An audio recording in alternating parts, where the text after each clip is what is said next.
مددی تو ایمان تو مدد جسم تو مدد روح تو۔ آج ہم ایک ایسی ہستی کی بات کرنے جا رہے ہیں جن کا نام عشق، معرفت اور روحانیت کے ہر چرچے میں جگمگاتا ہے۔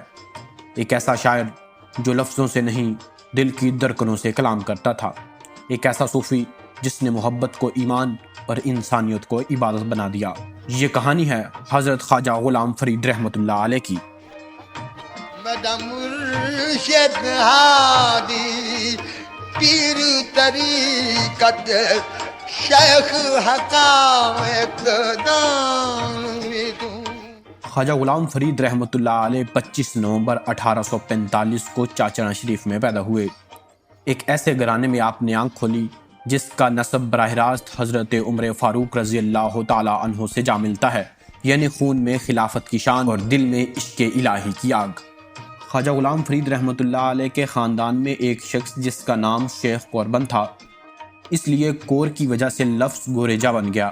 آپ کا تاریخی نام خورشید عالم رکھا گیا۔ آپ کے والد کا نام خواجہ خدا بخش عرف محبوب الہی تھا۔ آپ رحمۃ اللہ علیہ 4 برس کے ہوئے تو آپ کی والدہ کا انتقال ہو گیا، اور جب آپ رحمۃ اللہ علیہ کی عمر 8 برس ہوئی تو آپ کے والد بھی اس دنیا سے رخصت ہو گئے۔ بچپن ہی سے یتیمی کا داغ لگا، مگر اس ننھے دل میں کوئی گلہ نہ تھا، بس ایک خاموش روشنی تھی جو آہستہ آہستہ معرفت کا چراغ بننے جا رہی تھی۔ والد کے وصال کے بعد بڑے بھائی خواجہ فخر جہاں نے پرورش کی۔ انہوں نے ہی علم و روحانیت کا وہ در کھولا جہاں سے خواجہ غلام فرید رحمۃ اللہ علیہ نے سیکھا کہ اصل علم وہ ہے جو انسان کو عاجز بنا دے۔ قرآن کی تلاوت میں وہ بچپن ہی سے غرق رہتے۔ فارسی، عربی، منطق، فقہ اور ہر علم کو اس طرح پڑھا جیسے کوئی تشنہ لب پانی میں اترتا ہے۔ آپ رحمۃ اللہ علیہ نے قرآن کی تعلیم میاں صدر الدین اور میاں محمد بخش سے حاصل کی۔ آپ نے فارسی کی تعلیم میاں حافظ خواجہ جی اور میاں احمد یار خواجہ سے حاصل کی۔ خواجہ غلام فرید رحمۃ اللہ علیہ کے بزرگوں کے ایک مرید مٹھن خان جتوئی تھے، جن کے نام سے قصبہ کوٹ مٹھن آباد ہوا۔ جب کوٹ مٹھن پر قابض پنجاب کے سکھ حاکم مسلمانوں کو تنگ کرنے لگے تو آپ رحمۃ اللہ علیہ کے والد خواجہ خدا بخش اپنے خاندان کے ساتھ کوٹ مٹھن سے چاچڑا شریف ریاست بہاولپور منتقل ہو گئے۔ جب آپ رحمۃ اللہ علیہ نواب آف بہاولپور، جن کا نام نواب فتح محمد جو آپ کے والد کے خاص مرید تھے، کے پاس رہائش پذیر ہوئے تو وہاں پر بھی اساتذہ کرام موجود رہتے تھے جو آپ کو تعلیم دیتے۔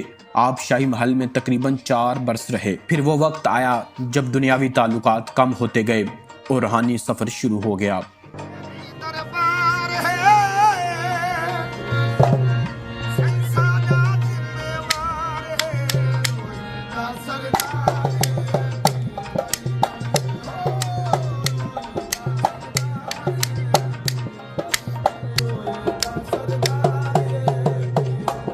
خواجہ غلام فرید رحمۃ اللہ علیہ نے روہی یعنی چولستان کا رخ کیا۔ وہاں تپتی ریت، وہی خاموش فضا اور وہی تنہائی جس میں عاشق اپنے رب سے ہم کلام ہوتا ہے۔ 18 برس روہی کی ریت میں گزارے، نہ شاہی بستر نہ دربار، بس ذکر الہی، تسبیح کی گونج اور عشق کی مستی۔ آپ رحمۃ اللہ علیہ اکثر کہتے تھے، میں نہیں مولا، مولا نہیں میں، فرق فرید کا جایا، یعنی بندہ جب فنا ہو جائے تو صرف ذات حق باقی رہتی ہے۔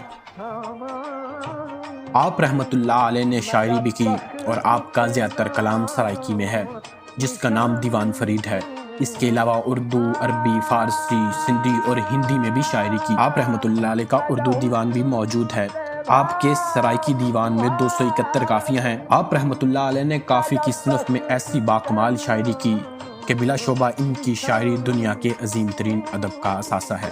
آپ رحمۃ اللہ علیہ کا کلام صرف شاعری نہیں، دعوت ہے، انسانیت، محبت اور وحدت کی دعوت۔ آپ کے اشعار نے دلوں کو جوڑا، فرقوں اور ذاتوں کے بیچ پل بنایا اور اسلام کی اصل روح کو زندہ کیا۔ آپ رحمۃ اللہ علیہ نے شاعری کے ذریعے بتایا کہ دین کا حسن در اصل محبت میں ہے، نہ نفرت میں نہ غرور میں۔ پھر عمر ڈلنے لگی، چہرہ پر نور ہوتا گیا، آواز میں نرمی، دل میں وقار اور زبان پر ہمیشہ اللہ اللہ۔ دنیاوی عزت و جاہ آپ کے قدموں میں تھی، مگر آپ رحمۃ اللہ علیہ نے سب کچھ عشق الہی کے قدموں میں رکھ دیا۔ 24 جولائی 1901 کا دن آیا، چاچڑا شریف کی فضاؤں میں سناٹا چھا گیا۔ وہ فرید جو لوگوں کے دلوں میں روشنی بانٹتا تھا اس دنیا سے پردہ فرما گیا۔ عمر صرف 56 برس مگر کام صدیوں کا۔ آپ رحمت اللہ علیہ کا مزار آج بھی کوٹ مٹھن میں اہل عشق کی پناہ گاہ ہے، جہاں آنکھوں میں آنسو، دلوں میں شوق اور زبان پر ایک ہی صدا میرا عشق فرید سنائی دیتا ہے۔ خواجہ غلام فرید رحمت اللہ علیہ کا منتخب کلام۔ سکو ہک ہے تیری یار طلب، دل ڈولے کھاوے نال کرب، ہے ہجر دی لمبی رات غضب، تھا میں متری نت جان بلب، سونا خوش وسدا وچ ملک عرب، تتی تھی جوگن چودار پھراں، ہند سندھ پنجاب تے مار پھراں، سنج بر تے شہر بازار پھراں، متاں یار ملم کئی سانگ سبب، متاں یار ملم کئی سانگ سبب۔